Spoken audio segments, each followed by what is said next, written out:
안녕하세요. 사연을 부탁해입니다. 오늘의 사연을 소개하겠습니다. 결혼 전 남편은 시누이 자랑을 입이 닳도록 했습니다. 시누이는 늦둥이로 남편과는 6살 차이이고 아주버님과는 8살 차이가 났는데 아들만 있던 집안에 딸이 태어나서 귀하게 자랐다고 했어요. 남편은 시누이 자랑을 자주 하곤 했는데요.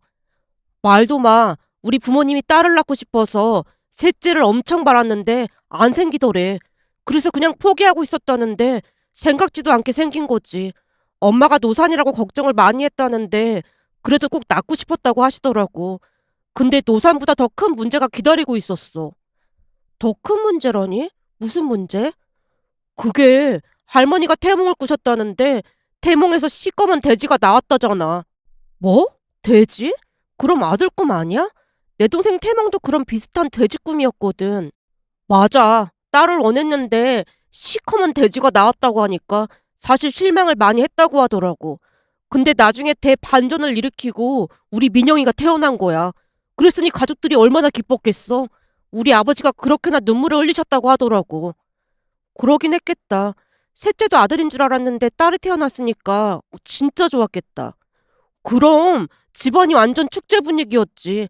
할머니 말로는 딸이지만 보통 내기가 아닐 거라고 했대. 그리고 역시나 할머니 말처럼 보통 내기가 아니긴 해. 왜? 엄청 까탈스럽고 그런 거야? 글쎄, 이걸 까탈스럽다고 해야 하나? 좀 예민하다고 해야 하나? 암튼 일반 여동생들과는 많이 달랐어. 그래서 가족들이 더 예뻐하고 말이야. 근데 자기랑은 잘 맞을 것 같아. 뭐래. 아무리 잘 맞아도 신우이랑 올케 사이는 멀고도 먼 사이거든? 남자들은 잘 알지도 못하면서 그런 얘기를 하더라. 난 자기랑은 잘 맞을 것 같다는 생각이 들었는데 내 착각인 건가?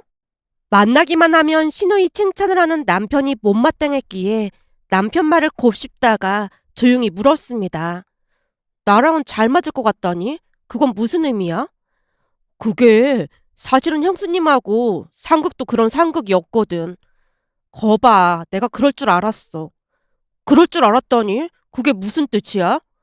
자기네 가족들은 잘 모르겠지만 딸이라고 엄청 오냐오냐 키웠으니 며느리인 자기네 형수님 입장에서는 거슬릴 수밖에 없겠지. 물론 우리가 결혼하면 나랑도 부딪힐 게 불을 보듯 뻔하고 말이야. 자기네 형수님은 집도 어마어마하게 부자라며 아버지가 의사라고 하지 않았나?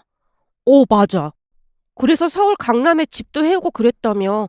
그런데도 시누이가 텃세를 부리면 나는 그냥 안 봐도 뻔한 거 아니야? 제가 걱정스런 표정으로 고개를 절레절레 흔들었는데요. 남편이 어이없다는 듯이 대답했습니다. 대체 왜 그런 생각을 하는 거야? 자기도 내 입장이 돼서 잘 생각해봐. 집안에 공주님으로 자랐고 가족들이 다들 오냐오냐 키웠는데 어느 날 생판 모르는 여자가 오빠의 아내라고 들어왔다고 생각해봐. 그게 왜? 이렇게 철없는 소리를 한다니까. 여자의 적은 여자라는 말도 있잖아. 내가 얼마나 못마땅하겠어? 그냥 내 앞날이 너무나 걱정이 될 뿐이야. 제가 땅이 꺼져라 한숨을 내쉬고 있자 그제서야 제 마음을 이해한 것인지 남편이 저를 위로했습니다. 자기야, 뭔가 오해가 있는 것 같은데 내 동생이 귀하게 자란 건 맞지만 가족들이 오냐오냐 키우진 않았어. 내가 말하는 귀하게 자랐다는 말 뜻은 오냐오냐 키웠다는 게 아니라 부모님이 늦둥이를 낳다 보니까 이런저런 교육도 받으러 다니시면서 엄청 노력을 많이 하셨다는 거야. 우리 키울 때랑은 또 다르게 노력을 진짜 많이 하셨거든. 얼마나 노력을 하셨냐 하면 할머니도 같이 교육에 참석을 하셨을 정도였어. 뭐? 무슨 교육을 받아? 전반적인 육아 관련 교육이었는데 늦둥이를 바르게 키우기 위한 노력이셨지. 그래서 우리 민영이는 버릇이었거나 그렇진 않아. 그건 내가 장담할게. 남편이 주먹까지 불 끈진 채 저를 이해시키려고 했지만 그때 당시에는 남편의 말을 쉽게 믿지 못한 채 마음속에 의심만 가득할 뿐이었습니다. 그도 그럴 수밖에 없었던 것이 제 친구 중에도 늦둥이로 태어난 친구가 있었는데 친구들 사이에서 이기적이라고 소문이 자자했거든요. 그러다 보니 남편이 하는 말을 쉽사리 믿을 수가 없었습니다. 하지만 그런 제 마음을 아는지 모르는지 남편은 항상 시누이 칭찬하기 바빴습니다. 어느 날은 절친 주연이를 만나서 하소연을 했어요. 나 사실 걱정거리가 있는데 말이야. 걱정거리? 혹시 정수 씨랑 무슨 문제 있어? 내가 그거 말고는 걱정거리가 뭐가 있겠어. 하긴 원래 결혼 앞두면 다들 걱정거리 생기고 그런다고 하더라. 정수 씨랑은 뭐가 문제인데 결혼식 준비? 그런 것 때문에 그래? 우리 회사 사람 중에는 결혼식장 때문에 파혼하는 사람도 있더라고. 아니 그 결혼식장이 뭐라고 그 난리를 치는 건지 이해가 안 되더라니까. 나도 그냥 결혼식장 그런 게 문제였다면 좋겠는데 나는 조금 더 복잡해. 정수 씨한테 늦둥이 동생이 있다고 했잖아. 그건 이미 다 알고 만난 거잖아. 그렇긴 한데 최근에 들어보니 정수 씨네 형수님이랑 사이가 안 좋다고 하더라고. 말을 하던 중 제가 긴 한숨을 내쉬었는데요. 주연이가 놀란 표정으로 물었어요. 정수 씨 형수님이라고 하면 너한테는 예비 형님이 될 사람이잖아. 근데 그분은 집도 엄청 부자고 그렇다며 그런데도 시집살이를 시킨다는 거야? 쪼만한 게 보통 내기가 아닌가 보다. 혹시 빛나처럼 그런 거 아니야? 빛나 걔도 늦둥이라 집에서 공주처럼 자라서 완전 이기적이잖아. 난 보다 그런 별종은 진짜 처음이라니까. 내 말이 그 말이야. 빛나가 누뚱이에 대한 이상한 선입견을 씹어주긴 했어. 진짜 해도 너무했잖아. 난 그런 이기적인 사람이랑은 잘 안 맞아서 예비 신우이랑도 엄청 사이가 안 좋을 것 같은데 걱정이 되더라고. 들어보니 신우이가 더 밉상인 경우도 많다고 하고 말이야. 그치만 정수 씨가 괜찮다고 했다며. 자기 동생이니까 그렇게 말하는 거겠지. 우선 만나보고 결정하면 되지. 가끔 후엔 넌 걱정을 사서 하는 것 같더라. 그러니까 만나보고 결정해. 라는 주연이의 말에 우선은 만나보고 결정하기로 했고 몇 달 뒤 시댁에 인사를 드리러 갔는데요. 집에 들어가자마자 많이 놀랄 수밖에 없었습니다. 신우이가 옷차림에 많이 신경 쓴 듯해 보였거든요. 사실 철이 없을 것이라고 홀로 단정지었던지라 단정하게 차려입은 모습을 보며 예의를 갖췄다는 확신마저 들었습니다. 그런데 잠시 후 아주버님과 형님이 집 안으로 들어왔는데요. 들어오자마자 신우이 옷차림을 보던 형님이 웃으며 입을 열었어요. 아가씨, 그 옷차림은 뭐예요? 어디 면접이라도 가는 거예요? 큰언니가 무슨 상관이에요? 신우이가 형님에게 쏘아붙이자 형님이 웃음을 참으며 대답했습니다. 아니 그냥 간단하게 식사하는 자리에 옷차림이 너무 우스꽝스러우니까 그렇죠. 큰언니는 첫인상이라는 것도 모르나 봐요. 우리 교수님이 그러시는데 자고로 어디서든 첫인상이 가장 중요하다고 했거든요. 그리고 예비 세연이도 잘 갖춰 입고 왔는데 우리도 예의를 갖춰야 하는 게 맞는 거 아닐까요? 신우이가 형님 옷차림을 보며 말하고 있었는데요. 신우이 말이 들린 말이 아니었습니다. 참 어이가 없었던 것이 그날 형님은 찢어진 청바지를 입고 온 상태였거든요. 물론 크게 문제될 건 없겠지만 형님에 대한 첫 이미지가 와르르 무너진 건 사실이었어요. 반면 신우이는 나이에 비해 어딘지 모르게 기품 있어 보이는 모습이었다고 해야 할까요? 말투부터가 형님과는 많이 다른 모습이었으니까요. 암튼 두 사람이 눈에 불을 켜고 있었던지라 집안 분위기가 얼음장 같아졌고 시어머님이 두 사람을 말렸습니다. 손님 초대해놓고 뭐 하는 거야? 식사나 하자. 그냥 괜찮은 호텔에서 하면 되지. 굳이 힘들게 음식을 하고 그러세요? 어머님이 호텔 음식을 많이 안 드셔봐서 그러나 본데 유명 셰프들이 하는 음식들이라 맛이 아주 기가 막히거든요. 하긴 예비동서도 경기도에 산다고 하는 거 보니 그런 음식들 많이 못 먹어보긴 했겠네. 그럼 음식이 입맛에 안 맞을 수도 있겠구나. 근데 강남 사는 사람들은 진짜 자주 가는 곳이거든. 순간 귀를 의심할 수밖에 없었는데요. 살면서 그런 편협한 생각을 하는 사람은 처음이라는 생각마저 들었거든요. 제가 놀란 눈빛으로 형님을 바라보자 신우이가 뭐라고 하려고 입을 움찔거렸지만 시어머님이 급히 신우이를 말리는 모습이었습니다. 그날 집에 돌아가면서 남편에게 물었어요. 아가씨랑 형님은 앙숙도 그런 앙숙이 없는 것 같더라. 말도 마. 오늘은 자기가 있어서 민영이가 참은 건데 한마디도 안 주고 말대꾸해. 근데 엄마 아버지도 민영이 편이긴 해. 형수님이 강남 산다고 부심이 어마어마하거든. 내가 봐도 그런 것 같긴 하더라. 근데 형님이 연상이라고 했지. 오, 자그마치 4살이나 연상이지. 그러니 민영이가 말대꾸할 때마다 얼마나 꼴 보기 싫겠어. 암튼 둘이 같이 있으면 집이 시끌시끌하다니까. 그래서 되도록이면 두 사람이 마주치지 않도록 하고 있긴 해. 근데 난 형님보다는 아가씨랑 조금 더 맞는 것 같긴 해. 거봐, 내가 뭘 했어. 우리 민영이는 아주 정상이라니까. 오히려 외동으로 자란 형수님이 더 큰 문제라니까. 외동이 모두 그런 건 아니야. 형님 성격이 조금 모난 것 같아 보이긴 했어. 부족한 거 없이 자란 사람이 왜 그런지 모르겠네. 라며 제가 고개를 갸우뚱거렸는데요. 부잣집 외동딸이 왜 그러는 것인지 도무지 이해가 되지 않았으니까요. 그 뒤부터는 신우이가 걱정이 되는 게 아니라 형님으로 인해 어떤 일이 일어날지 눈앞이 캄캄할 지경이었습니다. 이런저런 생각으로 제가 긴 한숨을 내쉬고 있자 남편이 조용히 입을 뗐어요. 워낙 부자라 우리 집에 자주 오고 그러지도 않으니까 너무 신경 안 써도 돼. 그래도 명절이랑 집안 행사 때는 봐야 할 거 아냐. 근데 원래부터 말을 그렇게 심하게 했던 거야? 그래서 민영이랑 허구한 날 말다툼이지 뭐. 사실 민영이랑 형수님이 나이 차이도 많이 나서 우리가 민영이를 말리고 있는데 그런 걸 그냥 넘기지를 못해서 꼭 둘이 말다툼을 하더라고. 근데 형수님이 우리 집을 무시하는 발언을 자주 하니까 민영이도 발끈하는 거야. 근데 오늘 보니까 아무래도 민영이가 당신 편에 설 것 같은 기분이 들어. 형님을 제외한 시댁 가족들은 괜찮아 보여서 다행이라면 다행이었는데요. 특히나 시누이는 제가 생각했던 것과는 전혀 다른 사람이었습니다. 오히려 저보다 더 배려심 많고 사려 깊은 사람이었으니까요. 우리가 결혼할 때도 봉투에 100만 원과 직접 쓴 손편지를 주는 모습에 큰 감동을 받았는데요. 시누이가 아직 대학생이었기에 너무나 큰 돈임에 틀림이 없었으니까요. 글솜씨도 어찌나 좋던지 편지도 잘 쓴 모습에 비행기 안에서 눈물까지 흘렸답니다. 신혼여행을 다녀온 뒤 선물과 함께 받은 돈을 돌려줬는데요. 시어머님이 기쁜 표정으로 입을 열었어요. 그냥 받아도 그 돈이야말로 우리 민영이가 아르바이트해서 모은 돈이야. 이래봬도 우리 민영이가 매달 과외에서 돈을 꽤 벌거든. 오빠들 결혼식 할 때 직접 번 돈으로 하고 싶다고 열심히 모은 거야. 그러니까 그냥 받아도 돼. 그래도 너무 큰 돈이에요. 아가씨가 직접 번 돈이라고 하니까 더 감동이네요. 이런 말하기 좀 창피하긴 한데 저는 대학 다닐 때 아르바이트도 제대로 안 해보고 맨날 용돈 받기 바빴거든요. 아가씨를 보니 너무 창피하다는 생각만 드네요. 다들 그런 거 아니겠니?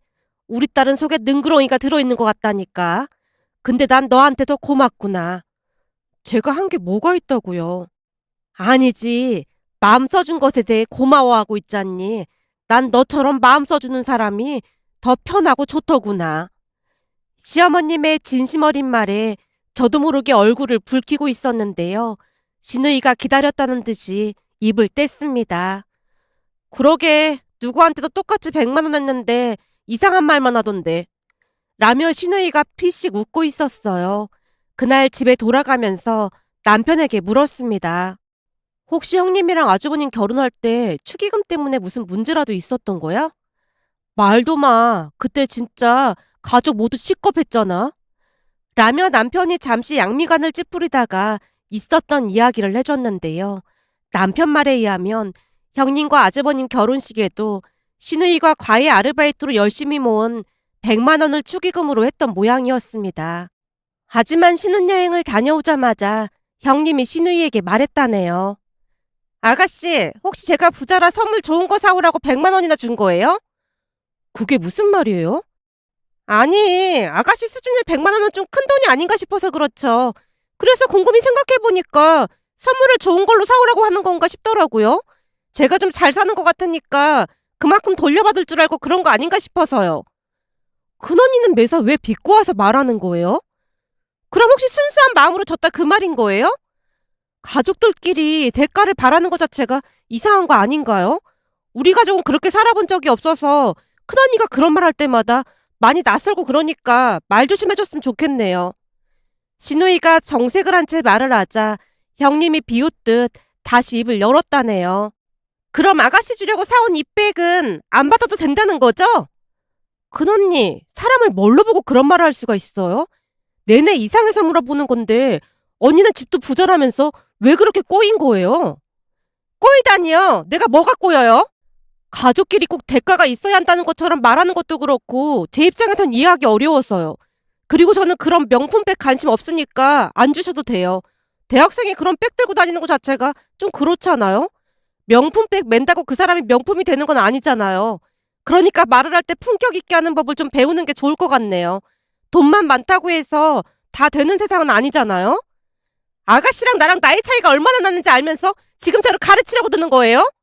모르는 게 있다면 나이를 떠나서 배워야 하는 게 맞는 거 아니겠어요? 형님과 시누이가 서로를 잡아먹을 듯 노려봤다고 하네요. 남편 말을 듣던 제가 놀란 채 외쳤습니다. 뭐? 형님이 진짜 그렇게 말했단 말이야? 아무리 그래도 그렇지. 어떻게 그런 말을 할 수가 있어? 내 말이 그 말이야. 암튼 우리 집에서는 형수님 그냥 내놨어. 그냥 집에 찾아오지 말라고 하는 그런 수준이야. 그러니까 당신도 형수님 뭐라고 해도 그냥 한 귀로 듣고 한 귀로 흘러버려. 난 도무지 이해가 안 돼서 그러는데 형님이 부족한 게 뭐가 있다고 그러는 거야? 나도 그게 이해가 안 되긴 한데 뭔가 꼬여도 단단히 꼬인 사람 같더라고. 남편이 기가 막히다는 표정으로 긴 한숨을 내쉬었습니다. 그렇게 시간이 흘러갔고 점 한동안은 큰 문제는 없었어요. 그러다 어느 날 시아버님 생신을 맞이해서 시댁에 다 같이 모였는데 가족들이 형님을 피할 수밖에 없었던 이유를 다시 한번 깨달았습니다. 그날도 시어머님이 음식을 준비해서 다 같이 식사를 했습니다. 저는 미리 가서 음식을 도왔고 식사 준비가 되자 형님이 들어오며 투덜댔습니다. 그냥 외식하자니까 왜 굳이 고생을 사서 하시는 거예요? 우린 서민이라 그런 비싼 음식을 먹어본 적이 없어서 집밥이 편해서 그런 거잖니. 시어머님이 형님 들으라는 듯이 말을 꺼냈고 입이 대빨 나온 채 형님이 대꾸했습니다. 그러니까 자꾸 먹어봐야 맛을 안다니까요. 글쎄다. 남 뼛속까지 서민이라 아무리 먹어도 맛을 모르겠더구나. 그리고 이런 서민들이 사는 집에 굳이 올 필요 없다. 불편하면 안 와도 된다. 시어머님이 쐐기를 박듯 말을 하자 형님도 더 이상 대꾸하지 않았어요. 그나마 다행이었던 것은 시어머님이 한 소리 한 뒤로는 한동안 조용했습니다. 그런데 잠시 후 시누이가 뒷정리를 했고 남편과 저는 시누이가 가져다주는 그릇들을 받아 설거지를 하고 있었는데요. 팔짱을 끼고 제 옆에 서더니 형님이 말했어요. 우와, 동서는 설거지를 많이 해봐서 내공이 쌓였나 보다. 엄청 잘하네. 나는 평생도록 이런 일 안 해봐서 조금만 해도 허리가 아프더라고. 우리 집에서는 가사도우미 이모가 다 하거든. 네? 무슨 그런 말을 하세요? 제가 황당하다는 듯이 대답했는데요. 배려라고는 눈꼽만치도 없는 형님의 행동에 큰 충격을 받을 수밖에 없었으니까요. 충격을 받은 채 형님을 뚫어져라 바라보고 있던 순간 언제 나타난 것인지 시누이가 맞받아쳤습니다. 큰언니는 나이가 많아서 벌써 신경통 그런 게 온 게 아닐까요? 아가씨 지금 뭐라고 했어요? 그렇잖아요. 설거지를 조금만 해도 허리가 아프다고 하니까 하는 말이잖아요. 제 친구 중에도 부잣집 친구들이 꽤 있는데 그 친구들은 젊어서 그런지 배낭 메고 여행도 잘 가고 집에서도 설거지도 잘만 하고 그러던데 큰언니는 나이 때문에 그런 게 아닌가 싶어서요. 부잣집 외동딸도 나이는 못 속이나 봐요. 내가 아가씨한테 뭐라고 한 것도 아닌데 왜 나서고 그러는 거예요? 저도 참다 참다 말하는 건데 뭘 잘못했는지 전혀 모르나 봐요. 제가 뭘 잘못했다는 거예요? 아까도 과일은 큰언니가 먹고 다 먹은 과일 접시는 작은언니한테 주던데 언니가 먹은 건 언니가 치워야지. 아주 당연하다는 듯이 작은언니한테 넘기더라고요. 그거야 동서가 설거지를 아주 즐겁게 해서 준 것뿐이에요. 내공이 쌓여서 그런지 엄청 잘하잖아요. 언니야말로 예의 없이 행동하는 게 내공이 쌓여서 하루하루 더 심해지는 것 같네요. 진짜 궁금해서 그러는데 큰언니 혹시 친구는 있어요? 친구 한 명도 없죠? 아니다. 돈 보고 달려드는 친구는 있을 수도 있겠구나. 라며 시누이가 형님에게 쏘아붙였고 형님 얼굴이 울그락불그락해지더니 뛰쳐나갔습니다. 형님이 나가자마자 시누이가 제게 사과했습니다. 작은언니 기분 많이 나빴죠? 죄송해요. 나머지는 제가 치울 테니까 가서 좀 쉬고 계세요. 아니에요. 제가 할게요. 큰언니는 손 하나 까딱 안 하는데 언니도 가서 쉬세요. 나머지는 작은 오빠랑 제가 알아서 할게요. 그래. 둘째는 이리 와라. 우리 민영이가 설거지도 아주 기가 막히게 하거든. 시어머님의 말에 제가 쭈뼛거리며 주방에서 나왔는데요. 시어머님이 중얼거리듯 혼잣말을 하다가 물었어요. 우리가 딸을 아주 잘 키우긴 했어. 아주 든든하다니까. 시집가서 개념 없다는 소리는 안 들을 것 같지? 아, 네. 진짜 배울 점이 많은 것 같아요. 사실 저는 형님이 그럴 때마다 어떻게 해야 할지 잘 모르겠는데 아가씨는 진짜 똑 부러지더라고요. 그렇지. 우리가 말이야. 혹여나 늦둥이라고 막잘할까 봐 얼마나 고심해서 키웠는지 모른다. 자식은 귀할수록 때론 더 엄하게 해야 할 때도 있거든. 오냐오냐 받아주기만 하면 누구처럼 천지분간을 모르고 날뛴다니까. 시어머님이 현관문을 노려보며 다시 중얼거렸는데요. 형님은 가족들과 융화되지 못한 채 겉돌기만 하는 모습이었습니다. 그 뒤에도 형님은 만날 때마다 저를 무시하는 발언을 서슴지 않았지만 마치 대변인처럼 시누이가 나서서 맞받아쳤고 저는 그냥 한 귀로 듣고 한 귀로 흘러버리는 경지에 이르렀습니다. 형님이 무슨 말을 해도 아무런 감흥도 없었으니까요. 그러던 어느 날은 집안이 발칵 뒤집히는 사건이 있었는데요. 어느 금요일 저녁 엄마에게 전화가 걸려왔습니다. 얘, 내가 포도 보낸 거 잘 받았지? 포도가 진짜 맛있더라. 근데 3박스나 왔는데 뭘 그렇게나 많이 보냈어. 2박스는 시댁에 가져다 드려. 시댁에? 사돈 처녀가 포도 좋아한다면서. 그거 내 친구가 직접 농사 지은 건데 아주 좋은 것들로만 골라 보낸 거야. 사돈 처녀가 너한테 그렇게 잘해주니 고마워서 더 챙겨주고 싶다니까. 엄마가 너무 자주 보낸다고 어머님이 미안하다고 했단 말이야. 우리 딸 예쁘게 봐주시는데 그게 뭐가 대수라고 그래. 내가 앞으로도 더 보낼 테니까 사돈 처녀 마음껏 먹으라고 해. 알았어. 꼭 전달할게. 라며 다음날 포도 상자를 들고 시댁으로 갔는데요. 우리가 도착하고 얼마 뒤 아주버님 혼자 집 안으로 들어오는 게 아니겠어요? 시어머님이 의아한 표정으로 물었습니다. 너 여기 혼자 오는 거 네 처가 엄청 싫어한다면서? 혼자 웬일이야? 오늘 처가댁 다녀왔는데 장인 장모님이랑 그 사람 다투고 난리도 아니었어. 지금 집사람 울고불고 난리도 아니어서 답답해서 왔어. 아니 대체 무슨 일인데 그래? 시어머님이 놀란 채 되물었는데 순간 아주버님 입에서 놀라운 말들이 새어나왔습니다. 아주버님 말에 따르면 사돈어르신 2분, 그러니까 형님의 부모님과 형님 사이가 많이 좋지 않다고 했습니다. 그 이유 중 하나는 박하 사돈어르신이 의사시다 보니 형님에게 반드시 의대에 진학하라고 했지만 삼수를 했음에도 의대에 진학을 못했다고 하네요. 그 바람에 온갖 구박이란 구박을 다 받던 중 의사 사이를 보기 위해 맞선을 봤지만 그마저도 잘 안 돼서 그나마 학벌 좋은 아주버님과 울며 겨자 먹기로 결혼을 시켰다네요. 형님은 간신히 인서울대학을 졸업했던 반면 아주버님은 서울대를 나왔으니까요. 그런데 이번에는 손주를 보면 의사를 시킬 생각이었던 모양이었어요. 아무래도 아주버님이 서울대를 졸업했기에 손주에 대한 기대도 컸다고 하네요. 그런데 이 부분은 우리도 잘 몰랐던 부분이었는데 병원을 계속 다녔지만 임신 소식이 없었다고 하네요. 그 바람에 안사돈 어르신이 폭발한 채 노발대발했던 모양인데요. 너무나 흥분을 했던 나머지 안사돈 어르신 입에서 나오지 말아야 할 말까지 새어나왔답니다. 한참 동안 말을 이어가던 아주버님이 놀란 채 머뭇거리다 말을 꺼냈어요. 이건 나도 전혀 몰랐던 사실이라 지금 어떻게 말을 꺼내야 할지 모르겠어. 왜? 무슨 일인데 그래? 오늘 장모님이 말씀하시는 거 들어보니까 집사람이 친자식이 아니라고 하더라고. 뭐? 친자식이 아니라니? 그건 또 무슨 말이야?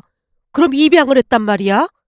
2분이 임신이 안 되다 보니까 고민했던 모양인데 생판 모르는 남을 입양하려고 하니 불안하셨나 봐. 그래서 형님네 자식을 입양했다고 하시더라고. 형님네 자식이 4명이나 됐다는데 돈이 없어서 힘들어하니까 집사람 할머님이 서로서로 좋지 않겠냐고 설득했다나 봐. 근댁에서도 어쩔 수가 없었던 것이 하던 사업이 부도가 나는 바람에 길거리에 나앉게 생겼더래. 그러다 보니 자식을 거둘 형편도 안 됐다고 하더라고. 결국 큰 집에 집을 하나 해주고 데리고 왔던 모양이야. 도무지 이해가 안 되지만 그게 가능했다고 하더라고. 그래서 집사람도 눈칫밥 먹고 자란 것 같아. 진짜 기가 막혀서 말이 안 나오네. 시어머님뿐만 아니라 가족 모두 혼비백산에 있었는데요. 아주버님이 계속해서 말을 이어갔습니다. 근데 장모님이 하는 행동 보니까 집사람이 그럴 수밖에 없었을 것 같다는 생각도 들더라고. 아니, 안 사돈 이걸 어떻게 했는데 그래? 그냥 뭐 괜히 데려왔다는 말도 막 하고 이래서 유전자는 무시 못한다는 말도 하고. 뭐? 그게 정말이야? 어, 보고 있으면 좀 안 됐기도 하고 그래. 오늘도 임신이 안 됐다는 말을 듣자마자 장모님이 집에서 나가라고 하더라고. 그 집 네 처 명의로 된 거 아니었어? 장모님 명의로 된 건데 이번에도 시험관 잘 안 됐다고 하니까 꼴도 보기 싫다고 하면서 나가라고 하더라고. 자식을 안 낳아봐서 그런지 모성에 그런 게 전혀 없는 것 같아. 세상에나 부모가 자식한테 어쩜 그럴 수가 있다니. 그러니까 말이야. 암튼 우리 그곳에서 나오기로 했어. 나와서 맘 편하게 작은 집이라도 하나 구해서 살까 해. 집사람이 너무 스트레스 받아가는 것 같아서 그게 나을 것 같아. 그래, 그게 낫긴 하겠다. 사람 마음이 불편한데 그까짓 돈이 뭐가 중요해. 정 급하면 우선 여기 들어와서 살던지. 시어머님의 말에 신우이가 펄쩍펄쩍 뛰었지만 시어머님이 신우이에게 조용히 말했습니다. 얘기 듣고 보니까 안쓰러워서 그래. 혹시 알아? 잘 가르치면 좀 바뀔지. 엄마, 그게 그렇게 쉬운 문제가 아니라니까. 엄마가 자식을 셋이나 키워보니 이 부모가 어떤 사람인지가 아주 중요해. 그런 부모 밑에서 자랐으면 그럴 수밖에 없었을 것 같기도 하고 좀 안쓰러워서 그래. 그 눈치밥을 먹고 자랐으니 하루하루 얼마나 바늘방석이었겠어. 세상은 요지경이라고 하더니 참 이해할 수가 없네. 그 뒤 아주버님이 형님에게 당분간만 학가에서 살자고 잘 설득을 했던 모양인지 시댁에 들어왔는데요. 형님 부모님이 형님과 아주버님에게 악담을 쏟아부었다고 하네요. 하지만 그나마 다행이었던 것은 시댁 가족들로 인해 형님이 조금씩 변해갔습니다. 그 모습을 보며 부모라는 존재가 얼마나 중요한지 다시 한번 깨달았는데요. 시어머님은 형님에게 억지로 집안일을 시키거나 잔소리를 하지도 않았어요. 다만 형님이 조금이나마 집안일을 할 때마다 폭풍 칭찬을 했습니다. 가령 형님이 밥상 놓는 것을 도와주기라도 하면 시어머님이 기쁜 목소리로 말했어요. 어머, 반찬을 참 가지런히 잘 놓았네. 역시 똑똑해서 그런지 안 가르쳐도 알아서 잘하는구나. 라며 폭풍 칭찬을 했습니다. 어느 날은 가족끼리 식사를 하던 중 오이김치를 먹던 형님이 말했어요. 어머님, 오이김치가 아삭한 게 너무 맛있어요. 그래? 맛있다고 해주니까 마구마구 힘이 솟는구나. 앞으로도 엄마가 맛있는 음식 많이 해줄 테니까 많이 먹어. 알았지? 시어머님 입에서 엄마라는 말이 새어나오자 순간 형님 눈에서 눈물이 뚝뚝 떨어졌습니다. 그 모습에 시어머님이 조용히 눈물을 닦아줬는데요. 자라면서 맨날 눈칫밥만 먹었는데 요즘은 눈치를 안 봐서 너무 좋은 것 같아요. 가족들이 다들 제 편인 것 같아서 안심도 되고 그래요. 아가씨랑 동서한테 말 함부로 해서 정말 미안했어요. 저랑은 다르게 사랑을 많이 받고 자란 것 같아서 질투가 났어요. 제가 못나서 그랬던 것 같습니다. 동서, 진짜 미안했어. 아가씨, 며칠 전 선물 준 거 정말 감사해요. 아니에요. 비싼 것도 아닌걸요. 저한테는 명품백보다 더 좋은 선물이었어요. 형님이 눈물을 훔치고는 배시시 웃었는데요. 그동안 마음고생을 많이 한 것 같아 보여서 우리 모두 마음이 짠했답니다. 한 달 전 형님의 임신 소식에 가족 여행을 다녀왔는데요. 임신을 했음에도 불구하고 열심히 고기를 굽는 형님의 모습을 보며 사람은 바뀌지 않는다는 말이 전부 맞는 말은 아니라는 생각이 들었답니다. 식사를 하고 난 뒤 차를 마시던 중 부모님께 연락이 왔다고 형님이 말을 꺼냈어요. 사실은 부모님이 그이한테 연락을 했던 모양이에요. 임신을 했다는 소식에 다시 들어오라고 하는데 저는 절대 안 들어간다고 했어요. 그래도 우리가 시부모인데 불편하고 그러진 않은 거니? 아니요. 전혀 불편한 거 없고 손주 태어나면 많이 도와주실 거죠? 제가 모르는 게 많다 보니까 많이 배워야 할 것 같아서요. 근데 어머님, 아버님, 그리고 아가씨가 옆에 있으면 무서울 게 하나도 없을 것 같아요. 아가씨처럼 바른 사람으로 잘 자랐으면 좋겠어요. 형님이 눈이 부시도록 해맑게 웃는 모습에 가족 모두 눈시울이 붉어졌답니다. 처음에는 그토록 얄밉기만 하던 형님이었지만 노력하는 모습에 가족 모두 응원하고 있답니다. 해맑게 웃는 형님의 모습을 보며 지나간 일들이 생각나 이렇게 글 남겨봅니다. 오늘의 사연은 여기까지였습니다. 즐겁게 보셨다면 구독, 좋아요 부탁드립니다. 고맙습니다.